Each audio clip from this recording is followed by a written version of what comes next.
Hello everyone, my name is Ankush Tawri. I am CEO and founder of Learnomed Technologies. This is a clip from my paid class and I hope you will find this very useful. अब मैंने जैसे बोला था कि हम लोग जब backup लेते हैं तो हर बैकअप का ना एक टाइम होता है कि कब तक उस चीज को हमको रखना है। जैसे अगर हम पृथ्वी पे आई है तो हमारा भी एक क्या है, टाइम है, राइट? कि भाई तुम कब तक जिंदा रहोगे, है कि नहीं? किसी का कम होता है, किसी का ज्यादा होता है, किसी की जरूरत भी नहीं होती फिर भी उसका ज्यादा होता है कि नहीं? तो फिर सेम उसी तरह से बैकअप का भी सेम सिनारियो है। तो लेट्स कंसीडर ये मेरा डेटाबेस है। इस डेटाबेस का मैंने क्या कर लिया, बैकअप ले लिया एंड ये बैकअप इस लोकेशन पे आ गया। और कब तक रखेंगे भाई इसको, है ना? जैसे अपने घर पे कोई गेस्ट आता है तो कब तक रखेंगे उसको, है? उसका भी एक क्या होता है, एक टाइम होता है। उसी टाइम को यहाँ पे बोला जाता है रिकवरी विंडो। कब तक रिकवरी विंडो? जैसे आरएमएल का जो बैकअप होता है उसका बाय डिफॉल्ट रिकवरी विंडो कितना होता है, 15 दिन। 15 के साथ होता है, मेरे को एक बार चेक करना पड़ेगा। 7 डेज होता है गेस, लेट्स सी, जो भी है। लेकिन रियल टाइम प्रोडक्शन में हम लोग क्या करते हैं, जैसे मेरे पास में अलग अलग टाइप के डेटाबेस है। जैसे मैंने बोला डेवलपमेंट डेटाबेस है, टेस्ट है, प्रोडक्शन है। तो हर प्रोजेक्ट का अलग अलग रिकवरी विंडो हो सकता है कि भाई कब तक बैकअप रखेंगे। अगर मेरे पास में प्रोडक्शन डेटाबेस है तो लेट्स कंसीडर अब मैंने जैसे बोला था कि हम लोग जब बैकअप लेते हैं तो हर बैकअप का ना एक टाइम होता है कि कब तक उस चीज को हमको रखना है। जैसे अगर हम पृथ्वी पे आई है तो हमारा भी एक क्या है, टाइम है, राइट? कि भाई तुम कब तक जिंदा रहोगे, है कि नहीं? किसी का कम होता है, किसी का ज्यादा होता है, किसी की जरूरत भी नहीं होती फिर भी उसका ज्यादा होता है कि नहीं? तो फिर सेम उसी तरह से बैकअप का भी सेम सिनारियो है। तो लेट्स कंसीडर ये मेरा डेटाबेस है। इस डेटाबेस का मैंने क्या कर लिया, बैकअप ले लिया एंड ये बैकअप इस लोकेशन पे आ गया। और कब तक रखेंगे भाई इसको, है ना? जैसे अपने घर पे कोई गेस्ट आता है तो कब तक रखेंगे उसको, है? उसका भी एक क्या होता है, एक टाइम होता है। उसी टाइम को यहाँ पे बोला जाता है रिकवरी विंडो। कब तक रिकवरी विंडो? जैसे आरएमएल का जो बैकअप होता है उसका बाय डिफॉल्ट रिकवरी विंडो कितना होता है, 15 दिन। 15 के साथ होता है, मेरे को एक बार चेक करना पड़ेगा। 7 डेज होता है गेस, लेट्स सी, जो भी है। लेकिन रियल टाइम प्रोडक्शन में हम लोग क्या करते हैं, जैसे मेरे पास में अलग अलग टाइप के डेटाबेस है। जैसे मैंने बोला डेवलपमेंट डेटाबेस है, टेस्ट है, प्रोडक्शन है। तो हर प्रोजेक्ट का अलग अलग रिकवरी विंडो हो सकता है कि भाई कब तक बैकअप रखेंगे। अगर मेरे पास में प्रोडक्शन डेटाबेस है तो लेट्स कंसीडर मैं इसको रखूंगा 3 महीने, इसका रखेंगे 2 महीने एंड इसका रखेंगे 1 मंथ, क्योंकि ये तो डेवलपमेंट का ही है तो इसका बैकअप ज्यादा रखने की जरूरत नहीं है। इसका 3 महीने रखेंगे, ओके? तो ये आपका रिकवरी विंडो है कि भाई कब तक हम उसको रखेंगे, ओके? अब लेट्स कंसीडर मैंने बैकअप लिया एंड उस बैकअप का क्या हुआ, रिकवरी विंडो जो मैंने सेट किया था वो लेट्स कंसीडर मेरा 3 महीने था पहले। लेकिन any backup which has cross the recovery window, मतलब जैसे मेरा ये 3 महीने का था, अब 4 महीने हो गए, तो ये बैकअप क्या हो जाएगा मेरा, एब्सोल्यूट हो जाएगा। क्या हो जाएगा, एब्सोल्यूट हो जाएगा। Any backup which has cross the recovery window we called it as a absolute backup. इसका मतलब ये बैकअप मेरे रिकवरी के लिए जरूरत नहीं है। लेट्स कंसीडर आगे जाके आपने रिस्टोरेशन मानना है तो मैं सोच रहा हूं कि इसकी जरूरत नहीं है भाई मेरे को, क्योंकि ये क्या हो गया, एब्सोल्यूट हो गया। समझा क्या आप लोग? अब एब्सोल्यूट बैकअप के ना 2 पैरामीटर है, मतलब 2 टाइप से वो एब्सोल्यूट होता है। एक तो आपका रिकवरी विंडो कि भाई कितना पुराना है, दूसरा होता है रिडंडेंसी। क्या होता है, रिडंडेंसी। रिडंडेंसी का मतलब एक तो रिकवरी विंडो, नहीं तो रिडंडेंसी। रिडंडेंसी का मतलब number of copies.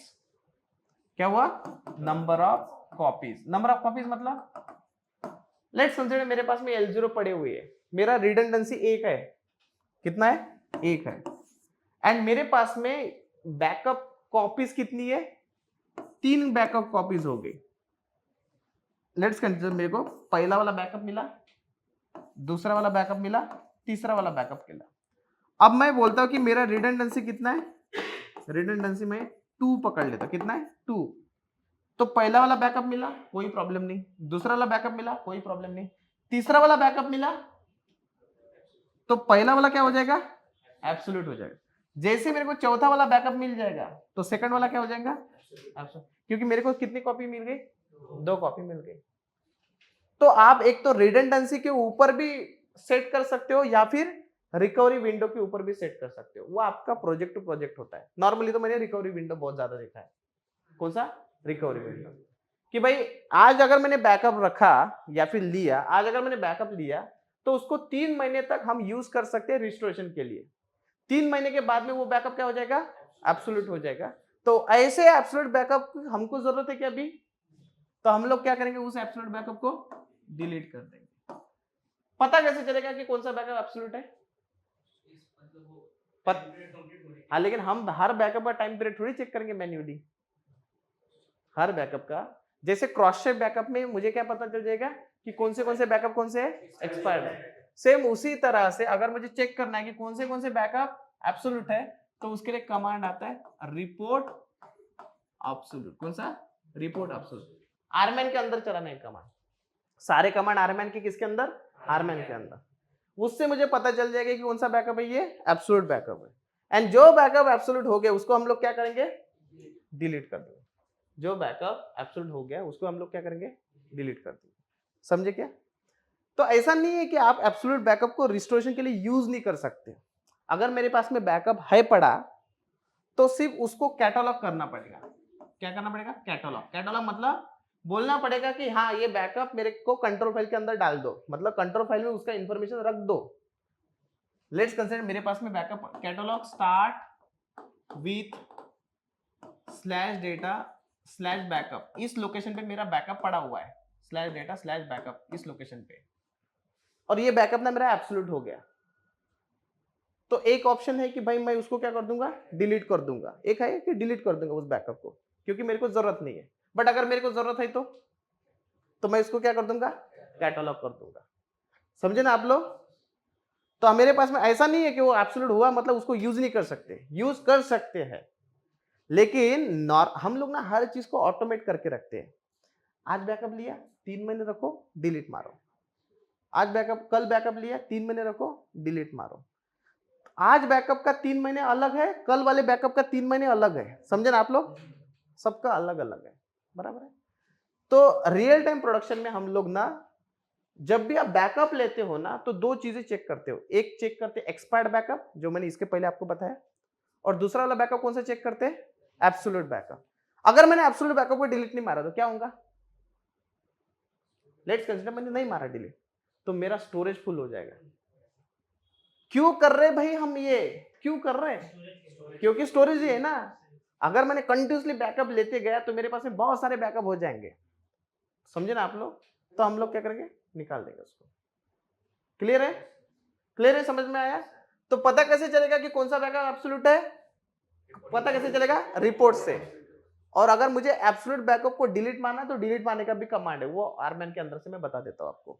Delete absolute backup मार सकते हो। समझ में आया?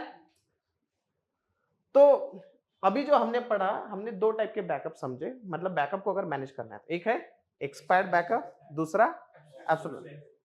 एक्सपायर्ड बैकअप का एग्जांपल क्या बताया था मैंने, any backup which is physically got deleted but उसका इंफॉर्मेशन किसके पास में, कंट्रोल फाइल के पास में। एंड एब्सोल्यूट बैकअप मतलब any backup which has crossed the recovery window और redundancy, that we called it as a absolute backup. समझ में आया? तो इसी चीज को अगर आपको प्रैक्टिकली अगर पढ़ना है तो उसको क्या करना पड़ेगा, हमारे यूट्यूब चैनल को सब्सक्राइब करना पड़ेगा। बाकी हम लोग ऐसी नए नए वीडियोस बनाते रहते हैं। अगर आपको हिंदी में, इंग्लिश में ट्रेनिंग लेना है, ऑफलाइन लेना है, ऑनलाइन लेना है, तो आप हमारे यूट्यूब चैनल को सब्सक्राइब करो। और अगर आपको, जैसे मैंने बोला पहले भी, कि आपके पास में क्या है, बहुत पैसे हैं, तो आप लोग हमको कॉल करके आप ट्रेनिंग भी ले सकते हैं हमसे। I hope you guys have learn something valuable from this video. Please do like, subscribe and share this channel. You can also contact us for the paid training. You can also comment interested if you want the more video like this.